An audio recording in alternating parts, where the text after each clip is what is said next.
Olá pessoal do nono ano da Escola Erundina. Hoje vamos dar continuidade às nossas aulas online. Então lembrando que nas aulas passadas nós estudamos, a respeito das críticas à religião. Então nessa etapa que se inicia agora, a gente vai ver um pouquinho sobre as concepções do além-morte, certo? É interessante, porque como nós vimos que há, várias críticas à religião, hoje, a partir de hoje, a gente vai conhecer um pouquinho as diversas formas de entender a realidade, após a morte.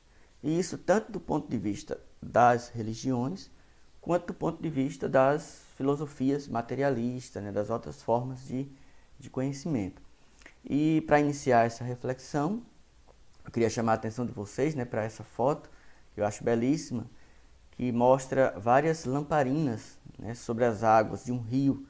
Então isso é um costume muito comum, no Oriente, para indicar que quando a pessoa, deixa essa vida, ela vai para outro mundo. Para que ela consiga encontrar esse outro mundo, ela precisaria dessas luzes, para iluminar o seu caminho. Então é uma concepção aí bem interessante. Então veja, pessoal, o que é que a gente vai estudar então nessa etapa, tá certo? É justamente essa ideia da vida e da morte.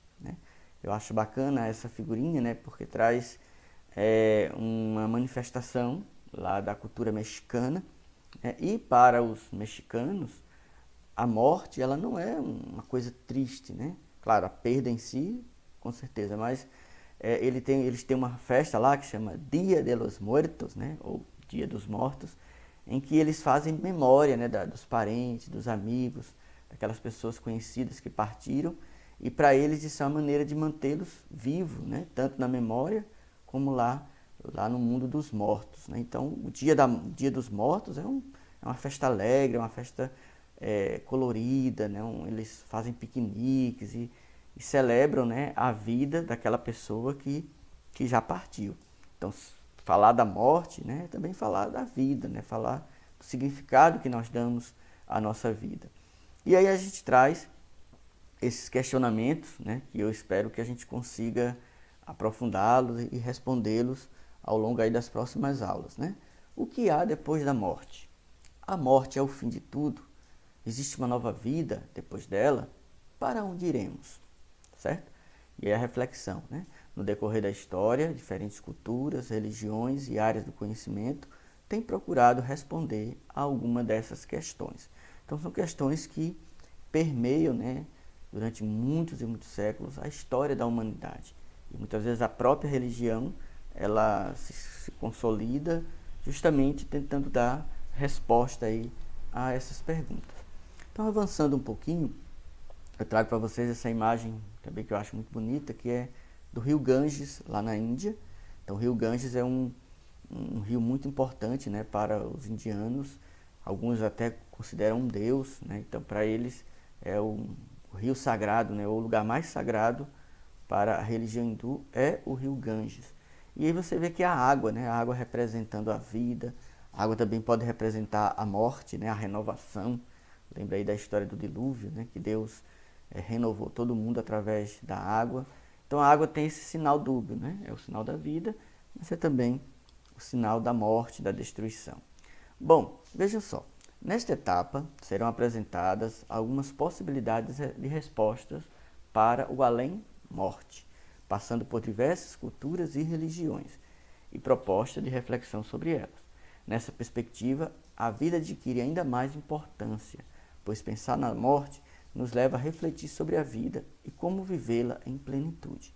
Então veja só, quando a gente reflete sobre a morte, a gente não está focando na morte em si, mas a gente quer trazer para a nossa reflexão como é que eu estou vivendo. E as religiões elas fazem muito isso.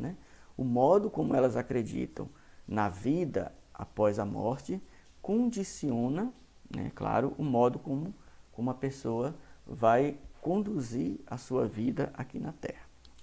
Então, gente, nesse sentido, eu vou só introduzir um pouco sobre os conceitos que a gente vai aprofundar lá na frente.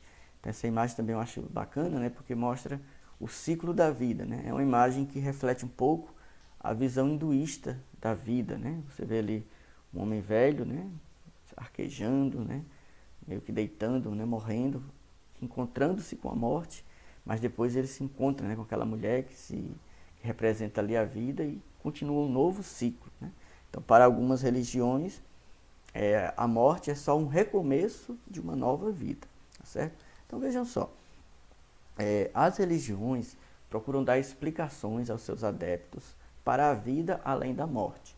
As respostas elaboradas nas mais diversas tradições e manifestações religiosas e sua relação com o sagrado pode ser trabalhada sob as seguintes interpretações: reencarnação, ancestralidade, ressurreição e também, né, o niilismo, a forma, né, como a filosofia materialista concebe a morte. Então, nas próximas aulas, a gente vai aprofundar um pouquinho mais sobre esses 4 elementos, certo? A reencarnação, a ancestralidade, a ressurreição e o niilismo, né? Você vai ver que são formas distintas de conceber o além-morte, ok?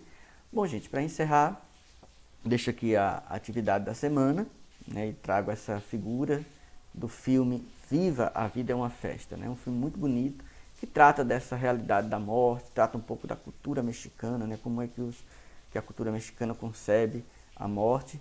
É um filme belíssimo, muito emocionante, engraçado. Quem não viu, eu recomendo, assistam, que vale a pena, tá ok? Bom, e a imagem aí do filme é justamente para dizer o que, que a gente vai fazer, né? Você vê aí um garotinho conversando com a avó dele e é isso que você vai fazer como atividade. Olha, converse com seus avós ou algum outro idoso, na falta deles pode ser um adulto, em relação ao fenômeno da morte antigamente. Então você vai procurar um idoso, né? Claro, pode ser aí uma pessoa conhecida. Nesse tempo de quarentena, né, a gente está muito em casa, então pode ser que você tenha um avô, uma avó, né, um tio mais idoso. E aí você vai fazer 3 perguntas para essa pessoa, tá certo? Se não tiver o idoso, você pode ser um adulto. Mas a ideia é você perguntar sobre como era antigamente, como antigamente as pessoas se relacionavam com a morte. Então, quais são as perguntas? Primeira, como as pessoas lidavam com o fenômeno da morte na sua infância e juventude? Aparentava ter mais medo do que hoje ou não? Por quê? Depois, as pessoas geralmente faleciam em casa, nos asilos ou hospitais? E a terceira pergunta, você acredita em alguma forma de vida pós-morte? Por quê? Então você vai fazer essa pergunta, né? Aliás, essas 3 perguntas, a pessoa que você vai entrevistar, vai transcrever as respostas. Se a pessoa falar muito, né? Você faz um resumo, claro, e deixe lá no seu caderno. Se quiser, né? Manda uma foto para mim pelo WhatsApp, pelo e-mail, ou guarda aí para quando a gente voltar do retorno das aulas, tá bom? Bom, galera, eu fico por aqui. Um grande abraço, bons estudos, tá certo? Cuide-se e a gente se vê na próxima. Abraços.